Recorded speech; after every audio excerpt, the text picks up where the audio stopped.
ये टैटू वगैरह, बालों में कलर, क्या बापर्दा औरतें भी इस तरह के टैटूज बनाती हैं क्या? तुम्हारा धोखा तक बर्दाश्त कर लिया, अपना गुरूर तक रोन डाला, और क्या चाहते हो? और कितनी सजा दोगे? सजा तो अपने आप को दे रहा हूँ मैं, तलाक के अलावा ऑप्शन नहीं है और कोई, बता चुका हूँ मैं तुम्हें पहले। आपकी इन्वेस्टमेंट महफूज है, वो जल्द वापस भी हो जाएगी। शेयर्स वापस नहीं दे रहा। ऐसी कोई बात नहीं हुई थी। बेहतर है कि अजलान को संभालें, वरना इसकी कीमत सबको चुकानी पड़ेगी।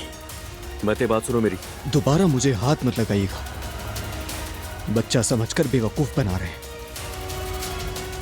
मैं दोबारा तुम्हें ज़ैनब के इर्द गिर्द भी नहीं देखना चाहता।